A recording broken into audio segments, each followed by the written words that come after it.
Olá, meus queridos, tudo bom com vocês? Bem-vindos à nossa aula de Geografia. Estamos na aula do 9º ano, a aula de número 39. Eu sou a professora Flaviane e não deixem então de ter em mãos os seus materiais. Caderno, caneta, lápis, tudo que é necessário, para suas anotações, o que vai ajudá-los a responder as atividades mais tarde e também a fazer esse exercício de fixação do conteúdo, a partir do momento que vocês escrevem. Façam aqui que nem a prof, ó, e escrevam, Fixem o conteúdo. Então, caderno, caneta, tudo isso faz parte do material, faz parte da nossa aula e não deixem de ter em mãos então, ok? Então, vamos continuar a nossa saga e a nossa série sobre essas transformações territoriais no continente asiático. Então, hoje vamos falar sobre qual região, qual país, qual questão ali. Então, vamos ver aqui. O nosso objetivo é analisar as transformações territoriais, considerando os movimentos de fronteira, as tensões e conflitos hoje no Iraque. Então, é uma das nossas outras regiões de conflito ali, na região que chamamos então de Oriente Médio, que faz parte então do continente asiático, não esqueçam disso. Então, o Iraque. O Iraque já se envolveu em uma série de guerras ao longo do século XX, então, ao longo da era mais recente que nós temos aqui, e muitas delas internas, Então, entra ali a sua população dentro do próprio território ali, não pegando fronteiras fora, muitas vezes dentro do próprio território, que são relacionadas à disputa de poder, e à repressão da etnia curda no país. Lembram da nossa aula sobre os curdos, em que nós comentamos, nós falamos que o governo do Iraque, dizimou ali, ele fez um ato de genocídio contra a população curda? Pois é, isso vai aparecer de novo aqui, a gente vai reforçar esse ponto também. Então, os conflitos externos, dentro do Iraque, eles se intensificaram, porém, com a chegada ali de um ditador, que é o Saddam Hussein ao poder, no ano de 1979, ele protagonizou embates contra o vizinho Irã e também contra o Kuwait, E nisso se envolveu também os Estados Unidos. Então, lembrem que, nesse período ali, 1979, ali, a gente ainda estava em um contexto de Guerra Fria. Então, os Estados Unidos, eles acabam ali despontando sempre como um ponto de apoio, a alguns países e como oposição ali à União Soviética. Os conflitos no Iraque são principalmente de origem religiosa, envolvendo as variações das correntes islâmicas. Lembram que eu até comentei com vocês ali, quando a gente falou sobre os curdos, que é como se fosse ali o islamismo, ele segue, é a religião muçulmana, eles seguem ali o Alcorão.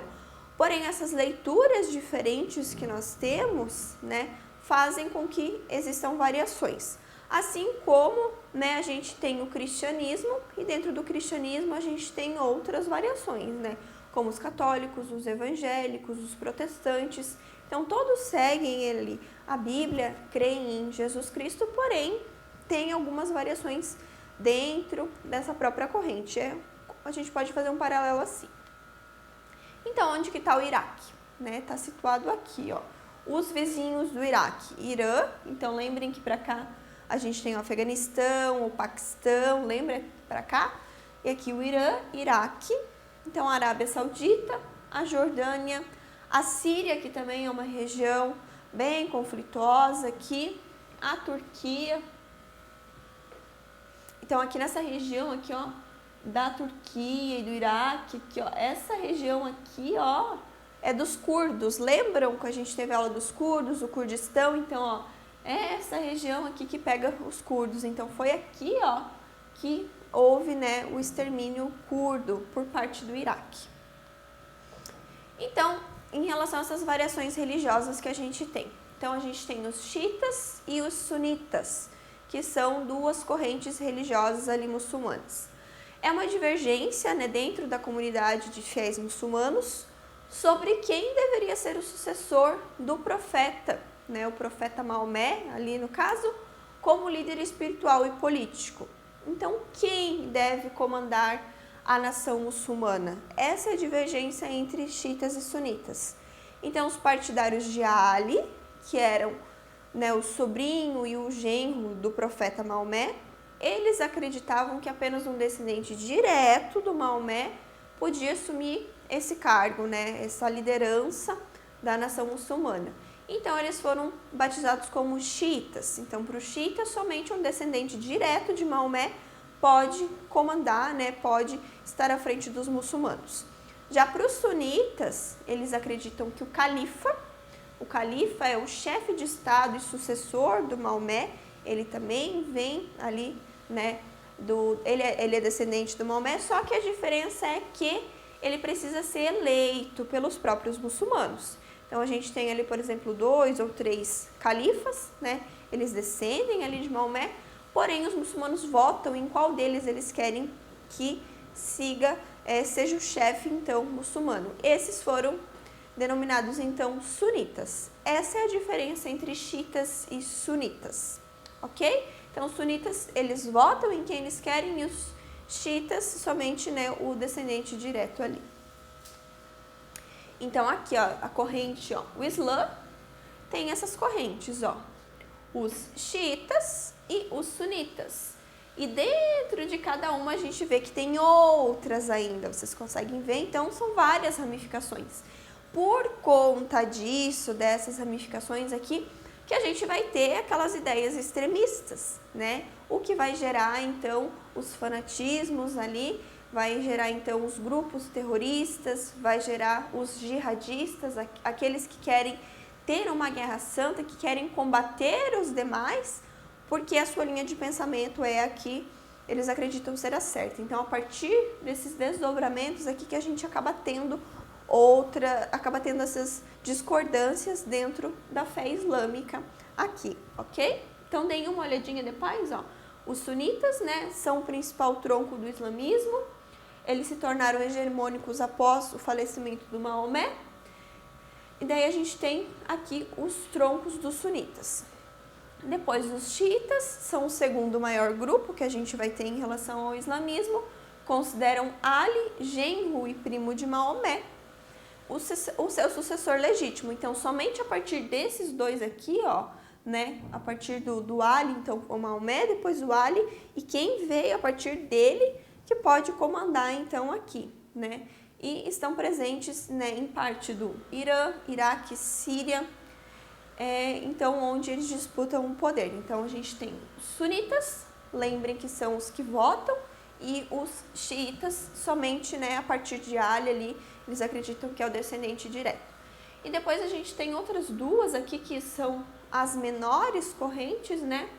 E os sufis aqui, eles são uma corrente mais mística. É como se fossem os bruxos, né? Uma corrente mais mística do próprio Islã. E eles são extremamente rechaçados por parte dos outros aqui, ó. Eles não são aceitos, eles são bem rechaçados.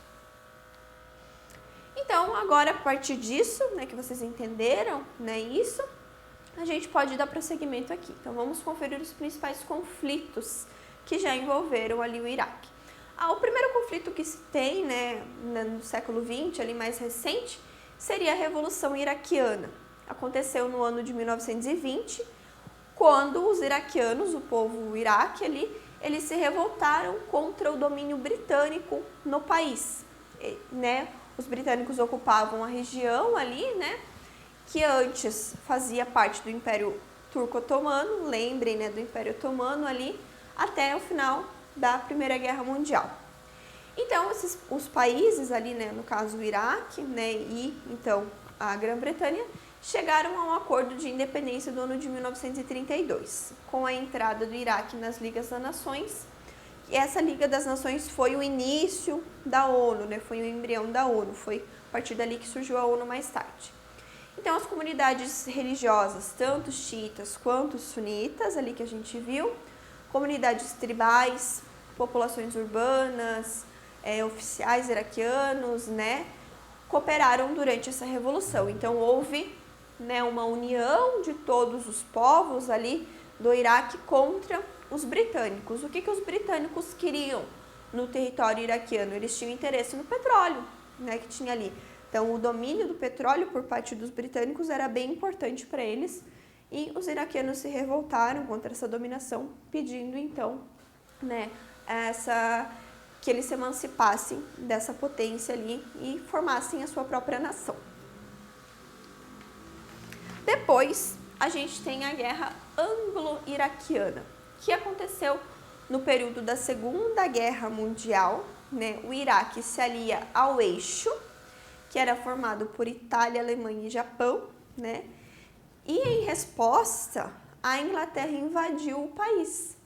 Então, como o Iraque se posicionou contra os aliados, contra, né, a Inglaterra viu nisso um pretexto para invadir de novo o Iraque. Então, a Inglaterra invade o Iraque e em 30 dias derrota as tropas locais. Então, conseguiu derrotar o governo iraquiano ali. Os britânicos só saem, então, do Iraque anos depois, de modo, né, que eles mantiveram durante todo esse período de tempo o acesso ao petróleo na região. Então, o interesse britânico no Iraque era em relação ao petróleo. Como eles foram expulsos em 1920, a partir da Segunda Guerra Mundial, eles viram um pretexto para invadir de novo o Iraque e assim ter acesso e domínio aos poços de petróleo dessa região. Depois, uma das maiores guerras, né, que a gente tem ali em relação ao Iraque é, né, a guerra Irã-Iraque. Então, o Iraque, se aproveitando da Revolução Iraniana que estava acontecendo, que a gente vai ver, né, se eu não me engano, a próxima aula é sobre o Irã e a gente vai entender o que foi essa revolução. Então, o Iraque se aproveitando da revolução, dessa guerra interna que estava acontecendo no Irã, e essa guerra interna do Irã isolou, né, a cidade de Teherã, que é no Irã. Então, o ditador iraquiano, Saddam Hussein, então, que estava até então no poder ali, invadiu a região do Kurdistão. Vocês lembram aquela região lá de cima que a gente tem do Kurdistão? O Kurdistão não é um país, né? Ele é uma região ao qual os curdos reivindicam. Então, ó, mais uma vez, uma aula se liga na outra. Vocês precisam ter as suas anotações, vocês precisam ir lembrando do que a gente foi conversando. Então, aqui, ó, invadiu a região ao qual a habitação dos curdos, né, de domínio curdo ali na fronteira com o Irã. E então o Iraque tomou controle sobre as margens do rio que ali tem. Então o Iraque se aproveitou de um momento de fraqueza do Irã, que estava ali, né, combatendo questões suas internas, e invadiu, né, em relação à represália ao Kurdistão. Lembrem que os curdos, eles são um povo bastante perseguido. Então o Iraque já quis matar 2 coelhos com uma cajadada só ali. A guerra terminou, então, no ano de 1988, com a retirada das tropas iraquianas de solo iraniano e a divisão da soberania sobre aquele rio, então, e a troca de prisioneiros de guerra. Na conclusão desse conflito Irã-Iraque, as fronteiras retornaram ao que eram antes da guerra. Então, né, o Iraque invadiu o Irã, conquistou território ali, então as fronteiras voltaram ao que era antes da guerra, né? E a gente teve a assinatura de alguns acordos ali, principalmente, né, os acordos de Argel. Os inimigos só restauraram essas relações, né? Irã e Iraque só voltaram a ter algum tipo de relação a partir de 1990, quando o Iraque, então, invadiu o Kuwait, que é uma outra guerra que a gente vai ter. Então, o que a gente tem aqui também, alguns pontos a mais da guerra Irã-Iraque. Lembrem que a prof também faz as anotações aqui. Então, essa guerra ela só acabou por uma intervenção da ONU, que daí resultou na assinatura daqueles acordos ali. O resultado dessa guerra foi uma crise humanitária ali, o uso de armas químicas, né, o que gerou, então, lembrem, né, aquela extermínio curdo, né, que foi o massacre de Halabja. Então, o uso de armas químicas que nós vimos, né, que o governo do Iraque lançou ali sobre a população curda, principalmente, né, com a intenção de exterminar aquela população.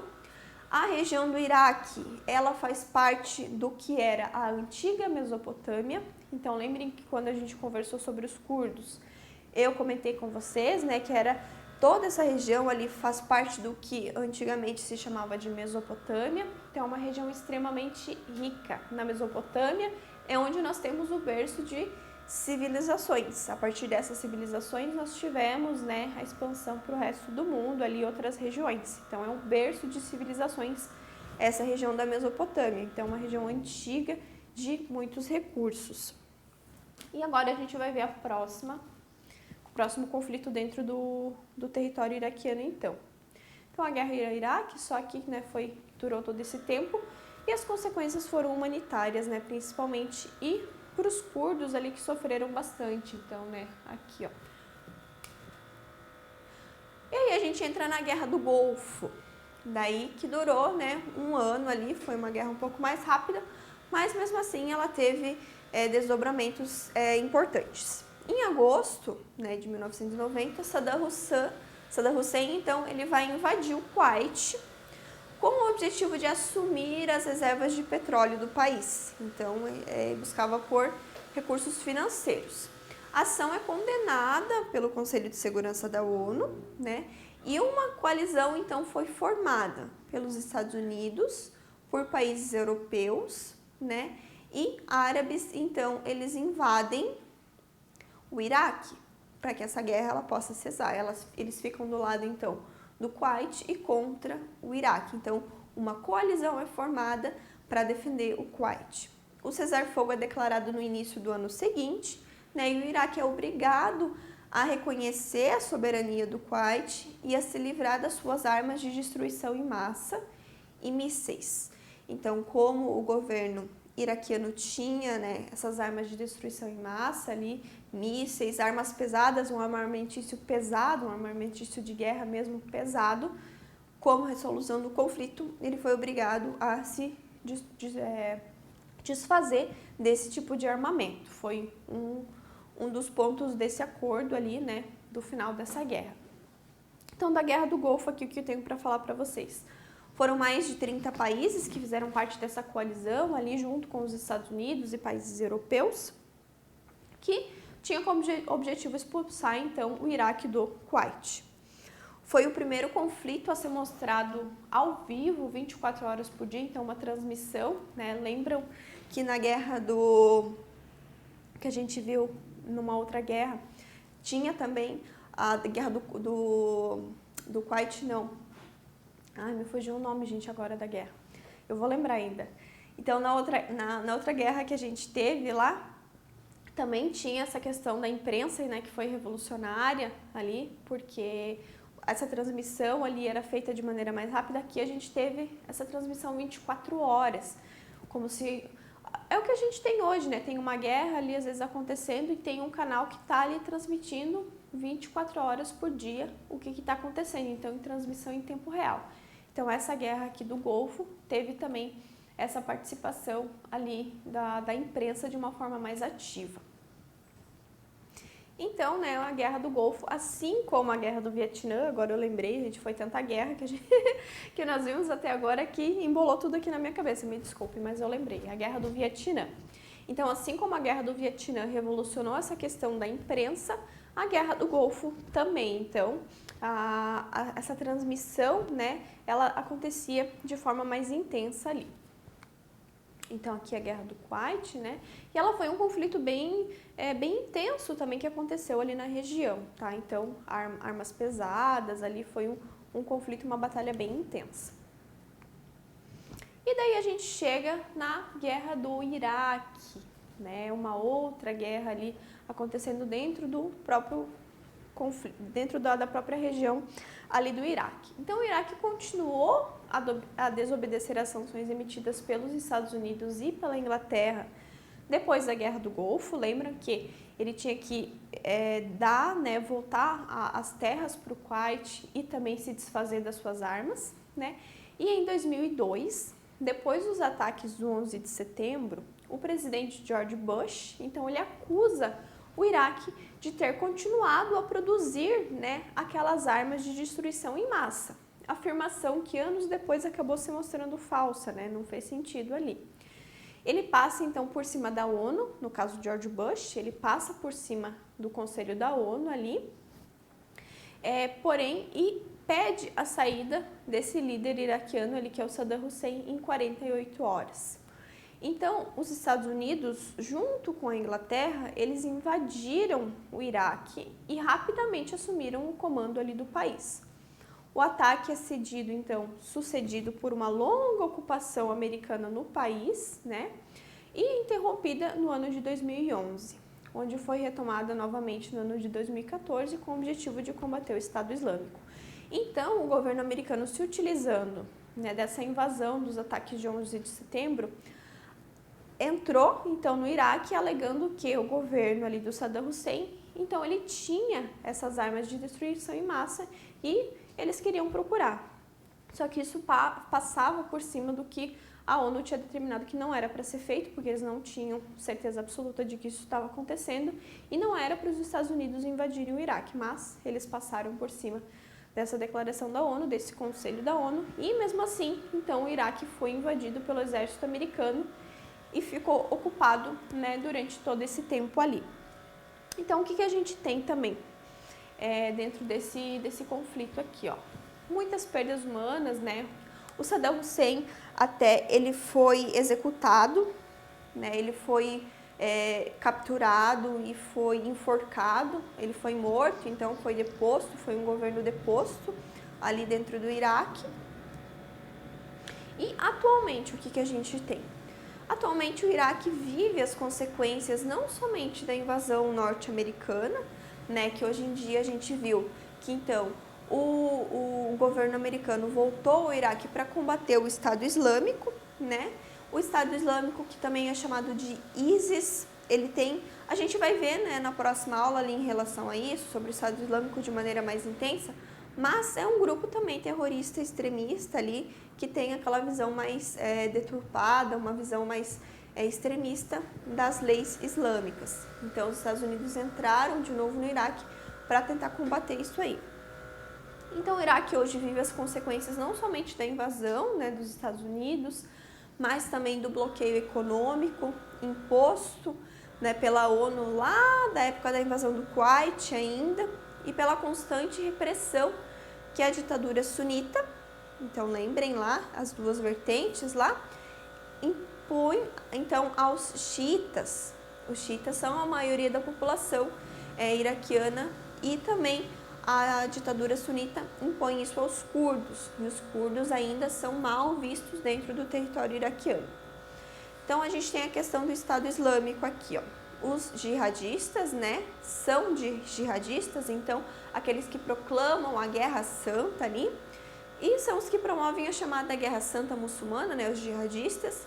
Eles são remanescentes da Al-Qaeda no Iraque e se reorganizaram. Então, vocês lembram que quando nós conversamos sobre a formação ali do Talibã, nós vimos que os mujahidins, eles se desmembraram, né, na Al-Qaeda e no Talibã.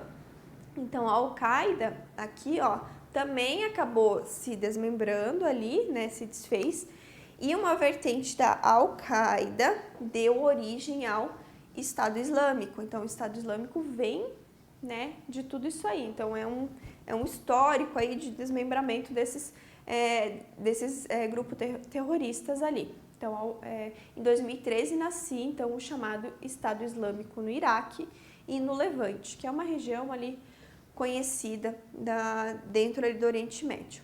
Então, o Estado Islâmico é conhecido também pela sigla ISIS e viria, né, a dominar e aterrorizar partes do Iraque e da Síria e a espalhar suas matanças por vários continentes, porque eles atuam então em outros continentes. Lembrem que para eles, né, não só o Estado Islâmico tem pensamentos bem parecidos, como lá no Afeganistão, né, existe de tudo que é do Ocidente, de tudo que é de fora, não é bem visto. Todos que são, né, que não são a favor do que é pregado no Islã, todos que não são islâmicos, muçulmanos, eles são inimigos. Então, aqui a gente tem também esse tipo de pensamento, né, em relação ao Estado Islâmico. Aqui, ó, sempre armados, o rosto coberto. Então, isso é característica dos terroristas. Então, o atual líder do ISIS aqui, ó, Estado Islâmico, EI, ISIS ou Daesh, tudo isso aqui se refere ao Estado Islâmico, tá? É sinônimo, quer dizer, faz parte então do mesmo grupo. Então, o atual líder do Estado Islâmico, ele vendo que a Síria, ela estava mergulhando numa guerra civil, estava ficando fragilizada ali, decidiu que o assim chamado Estado Islâmico seria regional. Não mais apenas, né, se restringindo ali ao Iraque, mas também ocupando parte da Síria ou do Levante, como aquela área é chamada então, por isso Levante, que é a área ali, a divisão entre Síria e Iraque. Então, ao se apresentar como um Estado, reivindicando territórios, né, dentro desses dois países ali, o ISIS ele se diferenciava de outras organizações jihadistas ali em relação à Guerra Santa. O grupo tinha como objetivo conquistar grandes cidades da região, administrar essas cidades, impor as suas leis fundamentalistas, que é a Sharia, lembrem delas, sobre a população e extrair benefícios financeiros, né, da riqueza e da economia daqueles locais. Então, quando a gente fala Estado Islâmico, é porque eles querem se impor ali naquela região, formando um Estado, por isso Estado Islâmico. Eles invadiram ali aquela região, dominaram aquela região e querendo formar realmente um Estado ali. Aqui, ó, a área dominada pelos terroristas, ó. Eles querem formar um Estado. Eles aproveitaram que a Síria estava, né, fragilizada devido a uma guerra interna acontecendo aqui, e eles já faziam parte aqui do Iraque, dessa fronteira aqui, então tomaram aquela região querendo formar realmente um Estado. Só que eles têm maneiras cruéis, né, e ações bem destrutivas. Então o Estado Islâmico fez inimigos devido a isso, devido a essa maneira que eles têm de atuar, e acabar com o califado. O que é o califado? O califado é realmente a formação desse Estado ali com bases, né, na Sharia. E tornou-se então uma prioridade das comunidades internacionais. Estados Unidos, Reino Unido, França passaram a conduzir ataques contra o grupo a partir de 2014. Então é por isso que os Estados Unidos voltaram ao Iraque para combater, porque olha onde fica aqui nessa fronteira. Então é por isso que os Estados Unidos acabaram voltando e trouxeram consigo, né, outras tropas internacionais. No auge do Estado Islâmico, né, no período que ele estava mais ativo, mais conquistando ali territórios, que foi entre 2015 e 2016, o chamado Estado Islâmico controlava cerca de 1/3 do território sírio, especialmente o Nordeste, e grandes faixas, né, de terras importantes ali dentro do Iraque, dentro do território do Iraque.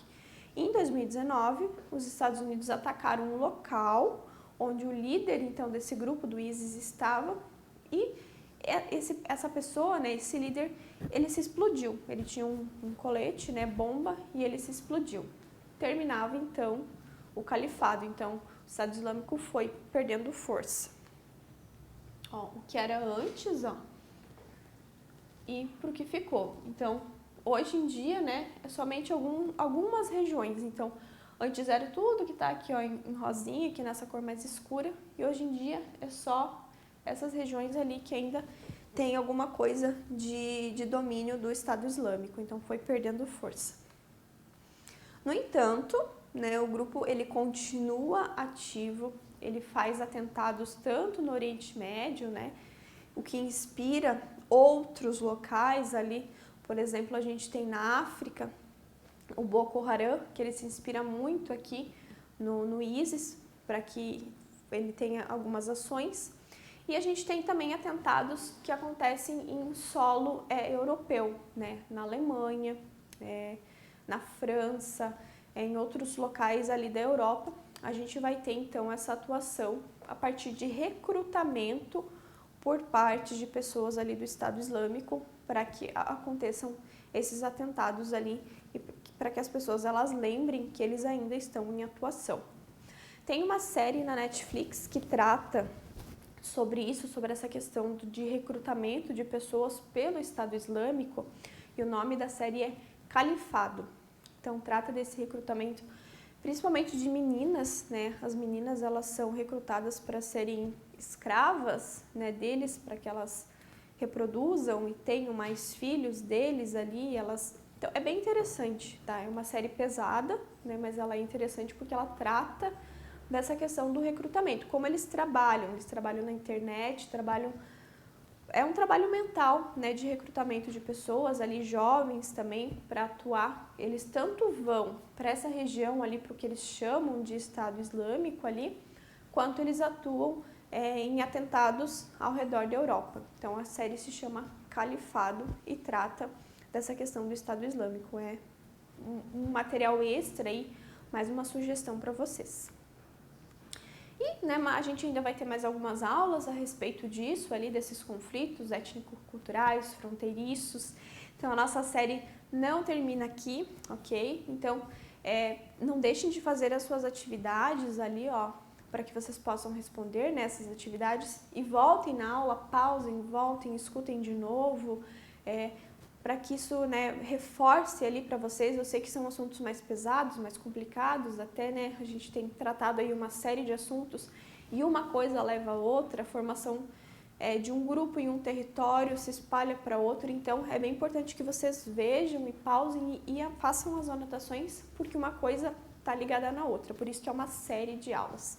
Ok? E nós nos vemos então na nossa próxima aula. Tchau, tchau!